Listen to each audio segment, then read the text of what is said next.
Amigos, necesitamos respuestas. Tenemos muchas preguntas y pocas respuestas sobre la trama de corrupción del gobierno Sánchez, la de hidrocarburos, la más grave de todas, la que mueve mayor cantidad de dinero. Sabemos que gente de origen venezolano, algunos altos cargos de la petrolera venezolana, se fueron colocando en empresas españolas de la trama. Algunas de ellas de obra pública para facilitar la mordida. Sabemos también del papel primordial de Zapatero como ideólogo de esta trama desde Venezuela a España, de ese proyecto de refinería en Tenerife. Sabemos muchas cosas, pero nos faltan muchas respuestas. Parte de esas respuestas las podremos conocer hoy con una invitada especial. Estuvo no hace mucho en este canal, la vieron porque tuve el honor que me hiciese una entrevista. Ella vive en Panamá, es venezolana, periodista, escritora. Es de una familia de políticos, lleva la política en la sangre. Su padre fue presidente del Congreso en Venezuela y, como tantos, después de que la echaran de grandes medios como Globovisión y la censuraran, ha tenido que exiliarse de su país para poder ejercer su profesión. Tiene un canal en YouTube que ya están suscribiéndose todos ustedes para saber lo que pasa en Venezuela. Tiene muy buena información. Y solo les digo que Diosdado Cabello la odia, hasta el punto que le ha dedicado horas y horas en su programa de televisión criticándola con nombre, apellidos, a ella, a su marido. Ese es un buen motivo para felicitarla. Nitu Pérez Osuna, bienvenida. ¿Cómo estás? Don Albert, un gran abrazo para usted, para todo el equipo, para Susana, de verdad, y para todos los seguidores, que tiene muchísimos, no solamente en España, en Europa, sino muchos venezolanos que lo siguen y me lo comentan. Cuando lo tuve en el programa, bueno, la gente feliz, lo adora. Bueno, es mutuo, es una gran mutuo. consideración. Aquí también la quieren mucho y la consideran una de las mejores periodistas que tuvo y tiene Venezuela. Qué triste, ¿no? Que tengamos que tener YouTube, un canal como única alternativa. Usted como yo hemos hecho prensa, radio, televisión durante años en grandes cadenas.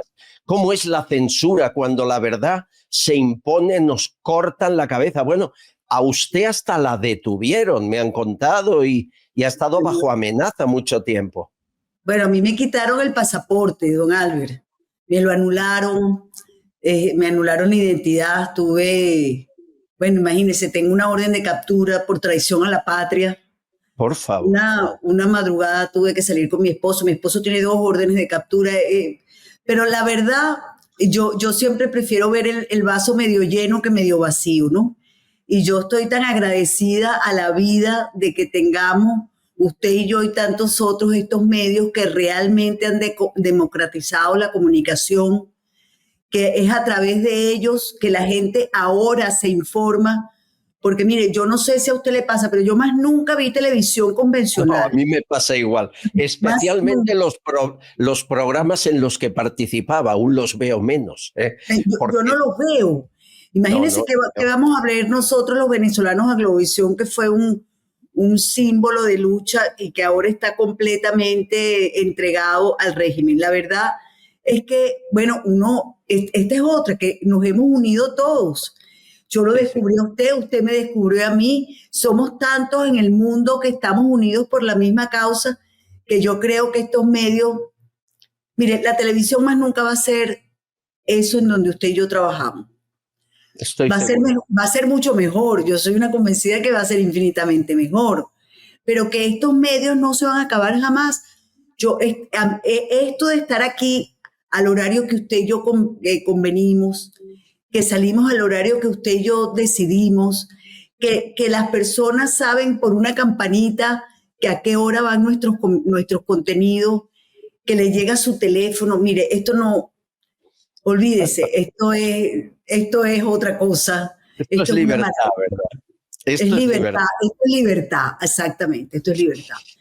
Pero bueno, mire, seguimos en Venezuela con mucho. Una de las cosas que me cuentan mis seguidores, don Albert, es que se enteran de lo que pasa en España y de lo que pasa en Venezuela, inclusive, por programas como el suyo, como el mío, y como de tantos otros, porque la censura es tan grande que es precisamente por espacios como estos por lo que la gente se entera.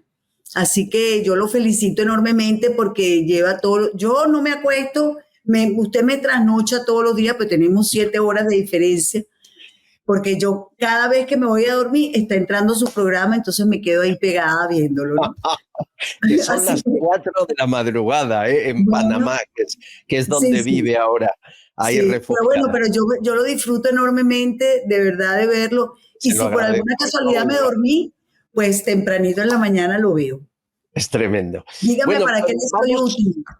Vamos a ver una foto hecha en Ferraz. En esta fotografía está Ábalos, está Koldo al fondo, está Aldama, y esto es en la sede de Ferraz, Partido Socialista Obrero Español, que gobierna. Y ahí hay 4 embajadores de Juan Guaidó sentados a la mesa. Me dice Nitu que uno es Antonio Ekarri, que era el embajador de Guaidó para España. Sí, el primero. El primero. El primerito que está allí es el señor Antonio Ekarri, embajador de Guaidó en España.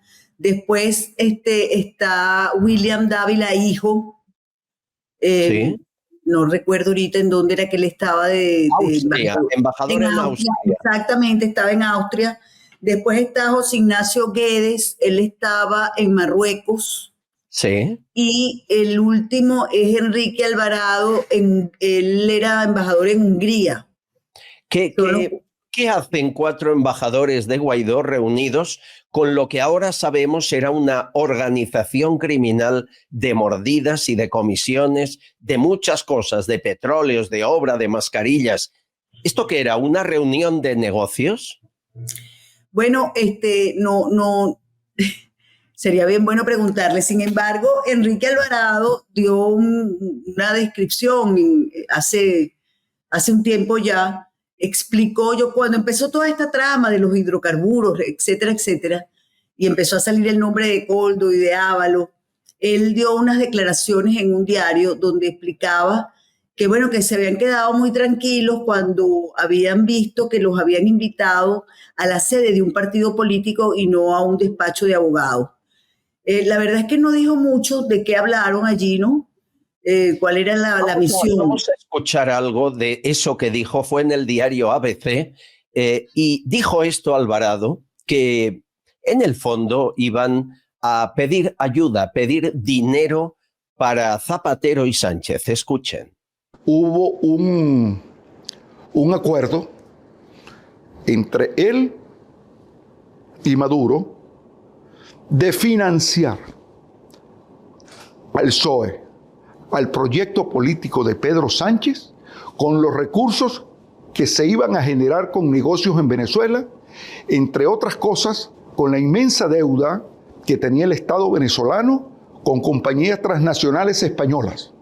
Verbigracia, Air Europa, Rexol, Telefónica, todas esas grandes compañías tienen inmensas deudas con el Estado venezolano. La persona encargada en Caracas de atender al presidente Rodríguez Zapatero era Delcy Rodríguez. ¿Te consta que fuese así, ni tú que hubiese una reunión Zapatero-Maduro, que no es nada extraño, para financiar cualquier proyecto de Pedro Sánchez en España? Yo no tengo ninguna duda. Claro. Pero ninguna duda. No, para los venezolanos, el señor Zapatero ha sido un verdadero desastre. Ha sido un hombre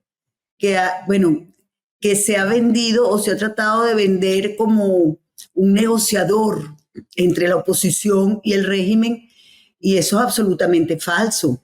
Entendemos perfectamente que lo que ha sido el señor Zapatero es un operador de Maduro, que por cierto nos ha salido muy caro a los venezolanos, porque de ser cierto lo que dice Piedad, o lo que dijo Piedad Córdoba cuando estaba viva, de que le habían pagado con una mina de oro, yo no tengo tampoco ninguna duda de que eso fue así. Y también don Albert, se ha dicho muchas veces que se le han concedido pozos petroleros sin ninguna licitación. Se les ha dado al señor Zapatero para un señor Alberto Cortina. Sí. Otro español, exactamente. Sí. Y ahí no han licitado nunca, por cierto, en el campo Junín, que es un campo muy importante. Todo eso se sabe. Es decir, a los venezolanos, el trabajo del señor Rodríguez Zapatero nos ha salido carísimo, porque hay que ver la cantidad de dinero. Se ha hecho millonario con el dinero público venezolano. Y por supuesto que tampoco tenemos ninguna duda de que se haya pagado, se haya comprado la presidencia de la Internacional Socialista con dinero venezolano para el señor Sánchez, que por cierto, el segundo a bordo de la Internacional Socialista es un supuesto opositor, el señor Henry Ramos Ayub, quien fue durante muchísimos años el secretario general de un partido muy importante en Venezuela, Acción Democrática, que estuvo varias veces, el partido de Carlos Andrés Pérez, por ejemplo, pero que no tiene nada que ver con lo que fue aquel partido, por supuesto. Ahora se ha convertido en una cosa donde me va a decir a mí que el señor Ramos Ayub no sabía que se estaban comprando la presidencia del señor Sánchez, pero claro que lo sabían. Sin duda. Aquí En Venezuela el gran drama que hemos tenido, es que tuvimos una oposición que era funcional al régimen, que ya hoy en día está descubierta, por supuesto. Sí. Claro. Eso es algo de lo que en España se ha hablado muy poco, y un día hablaremos de los exiliados que viven como marajás en Madrid, con el dinero que se llevaron de Venezuela y van de opositores y hacen manifiestos. Un día haremos la lista, Nitu, de esos exiliados, porque aquí hay también mucho fraude. Pero ha dicho algo muy importante. Acciones de la petrolera, pozos de petróleo, minas de oro.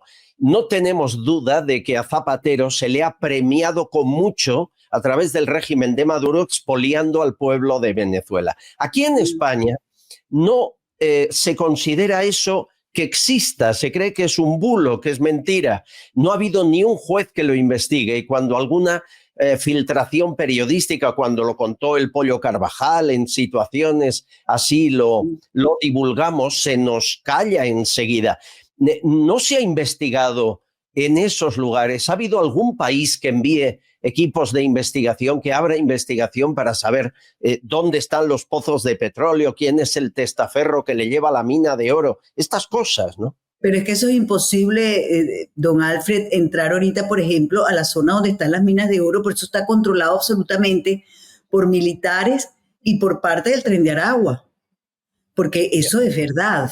La existencia del Tren de Aragua y cómo lo conformó, se conformó desde el régimen mismo hasta que comenzó en las cárceles venezolanas, pero hoy en día, por ejemplo, su máximo jefe, que es el Niño Guerrero, nadie tiene duda que está ubicado hoy en día precisamente en las minas del sur de Venezuela.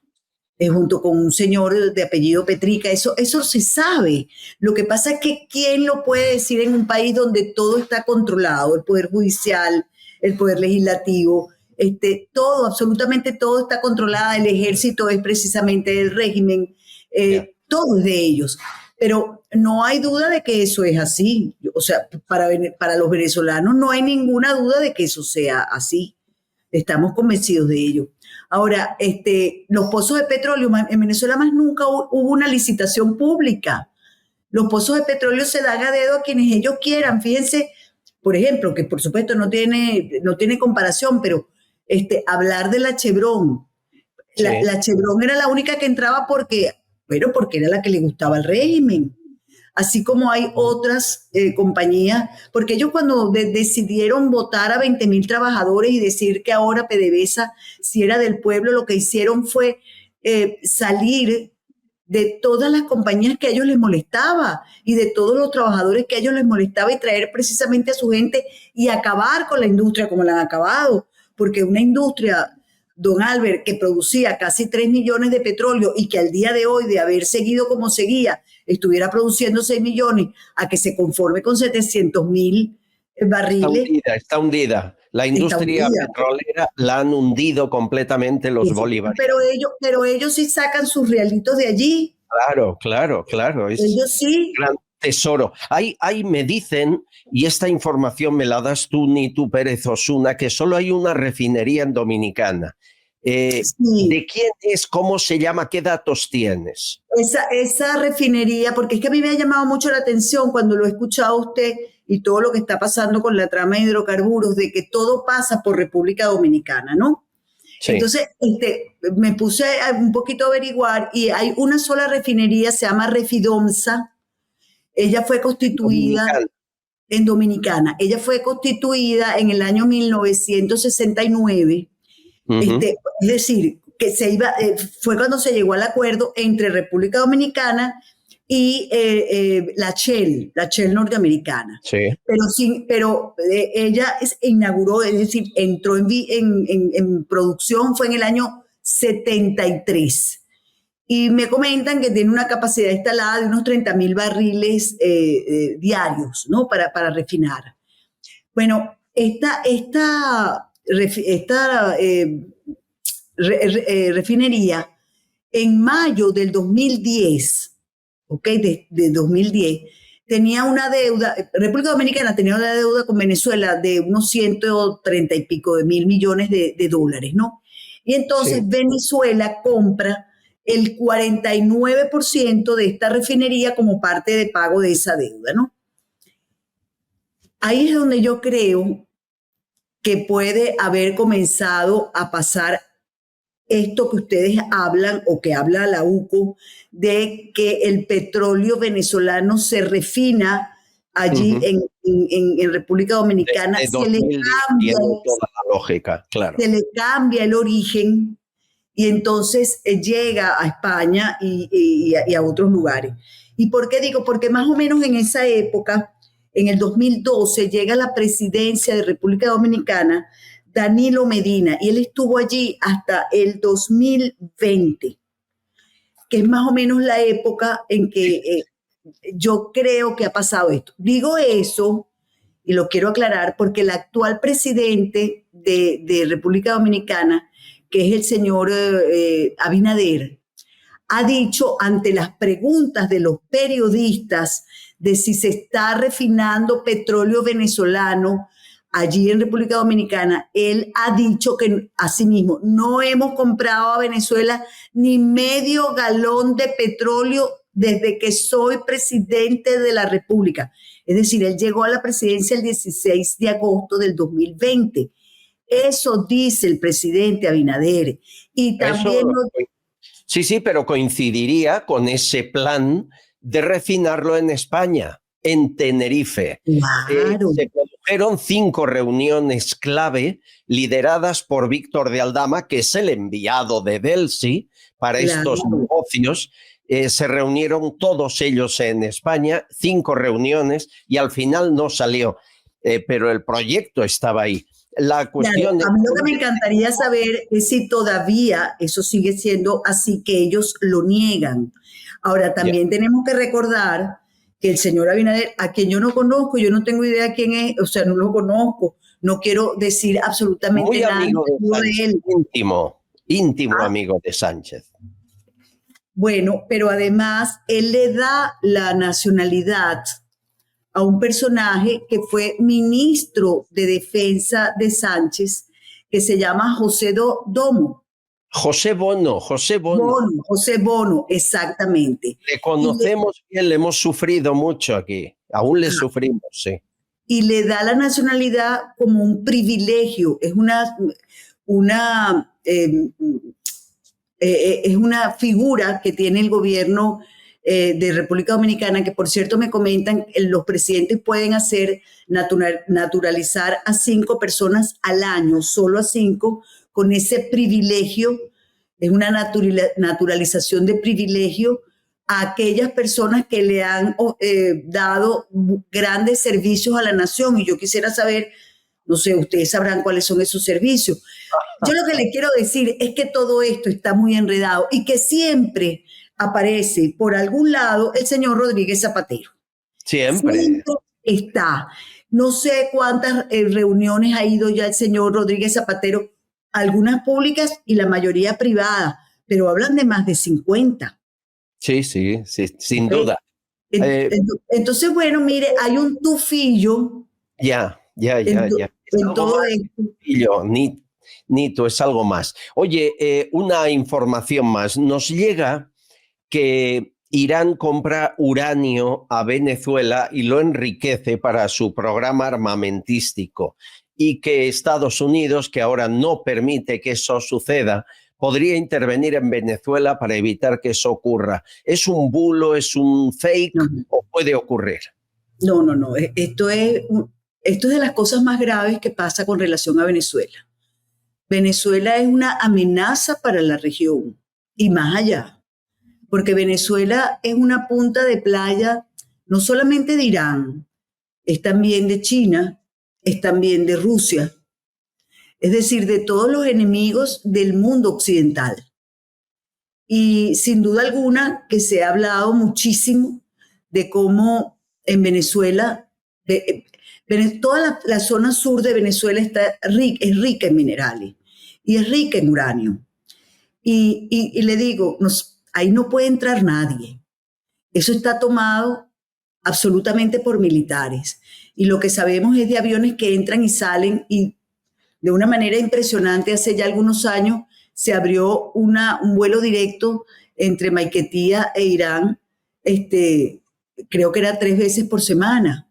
Y la gente se decía, ¿pero quién quiere ir de visita a Irán? Nadie quiere ir de visita a Irán. Pero había un vuelo 3 veces a la semana. Y se explica y se entiende que por allí salía mucho de este uranio, que por supuesto lo deben enriquecer precisamente en Irán, saldría en bruto desde Venezuela, no sabemos exactamente cómo, pero no hay duda de que eso es así. Ahora, los Estados Unidos, por supuesto, ya hemos visto todo lo que pasó la semana pasada, cómo le dio a los enclaves precisamente de donde se hace la energía nuclear en Irán. Hay versiones encontradas de que realmente no acabó con el programa. Bueno, eso se sabrá con el tiempo. Lo que sí es que María Corina Machado en varios programas, incluso con los Estados Unidos, lo ha dicho abiertamente. Venezuela es un peligro para el mundo, porque desde Venezuela salen estos minerales para Irán, que tanto lo necesitan para su bomba nuclear. Pues que es un peligro. Lo ha dicho, por cierto, que me pareció esperanza. Que por cierto también ahora, porque Trump es Trump, y lo hemos visto en estos días, a finales de semana también, en su problemita con Sánchez, porque es que a Sánchez ya tampoco nadie lo entiende. Está loco. Entonces, no hay que entender a alguien que necesita ayuda psiquiátrica, pero ya le dijo, bueno, mire, entonces, bueno, voy a tener yo que hablar directamente con Sánchez y le subiré los aranceles para compensar lo que hay que pagar a la OTAN. Así que yo creo que Trump tiene la vista puesta exactamente donde la tiene que poner. Pues que actúe pronto, que están matando a presos políticos en las cárceles, que actúe pronto, que no se lo piense tanto. Al final es la única manera de acabar con la dictadura bolivariana. Yo creo que no hay otra que... Y de frenar la dictadura en España. Sin duda. Porque para allá es lo que quiere ese señor Sánchez, que yo aspiro y espero que el desgaste sea tan grande como lo hemos visto, que definitivamente haya un llamado a elecciones lo más rápido posible, porque, bueno, nosotros queremos tanto España y no queremos que siga en este camino tan parecido a lo que nos ha sucedido a nosotros los venezolanos. Hay una entrevista pendiente el día que convoque elecciones para que tú divulgues a toda Hispanoamérica cómo se manipulan también las elecciones en España. ¿Sabes? Cuando se criticaba por qué Maduro no enseña las actas, ¿verdad?, de las últimas. En España nunca son públicas las actas electorales. Son posiblemente Venezuela y España de los pocos países que hacen eso, pero lo hacen. Aquí tampoco se enseña. Pero de eso hablaremos si es que convoca elecciones, que lo veo difícil. Mi querida Nitu Pérez Osuna, es un placer hablar contigo. Cada vez que tenga dudas sobre estas historias, quién es quién, me pongo en contacto. Y muchas gracias. Bueno, don Albert, no, vamos a estar en contacto, por supuesto que sí, y vamos a estar accionando, es decir, investigando nosotros también y transmitiéndonos la información mutuamente para enriquecernos y para saber exactamente por dónde van todos estos ampones que se han querido apoderar de nuestros países. Yo le mando una tarea, con permiso. Averigüeme lo de la mina de oro y los pozos de petróleo de Zapatero con ubicación exacta, a ver si somos capaces de tenerlo ahí geolocalizado. Un abrazo. Y no se le olvide, ya para terminar, que también las hijas de Zapatero tienen su agencia de publicidad en Venezuela. Esto es increíble. Sí. Lo sabemos. Un abrazo. Y muchas gracias. Igual. Castillón Confidencial, de Albert Castillón.